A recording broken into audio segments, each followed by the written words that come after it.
All right, the statewide median home price just topped $800,000 for the first time ever. Huge, right? The escalating prices are raising a question. Is the housing market a bubble that could burst? What everyone wants to know. Brandon Haefele with Catalyst Mortgages joining us live in Roseville to answer a couple of key questions for us. Brandon, thanks for joining us.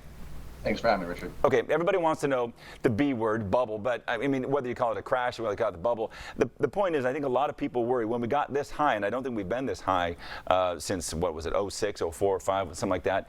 Is the same, are we in for a repeat, I guess? You know, really, we're talking markets that are night and day different. Right. You know, back in 2008, when we had all these problems, we were really dealing with what? We were dealing with mortgages that did not have proper income documentation, really were not secure mortgages. And today, we're dealing with a whole different issue of people being able to live anywhere and work anywhere. And so you have people that are moving from the San Francisco market to the Sacramento region because it's just, frankly, it's just cheaper. You get more bang for your buck. So with that kind of migration happening, it's really going to put prices up, but we don't know when that will stop.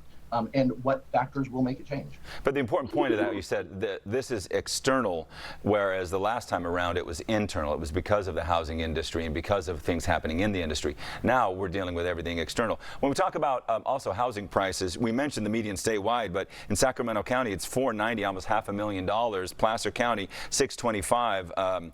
So the prices are going up, but there's an even more impressive number about how many Sacramento area residents can still buy a home. What's that? Right. I mean, really, when you're having like 1 in 4, and potentially even more in some cases, being able to purchase today, it's a big number compared to the entire state. What's really important that people need to realize and remember that this market, we still have wage growth. We still have people that are getting raises year over year. I mean, last year, you're talking between 7 and 14%, depending on the industry, year over year. So just with that alone, it still is even more affordable to buy today than it was a year ago if you count wage growth, count lower interest rates, those types of things.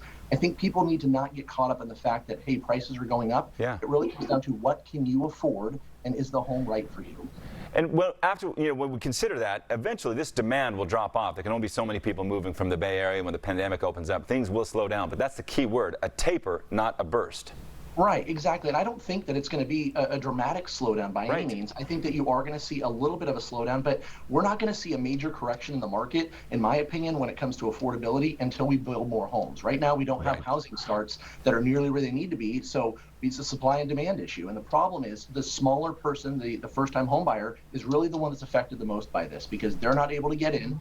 They're being outbid left and right. So really that's ultimately what we need to look at is first-time home buyers and how they're affected in this case. And what we're going to do going forward over the next 5 and 10 years as a state to make sure that people can really afford to buy a home.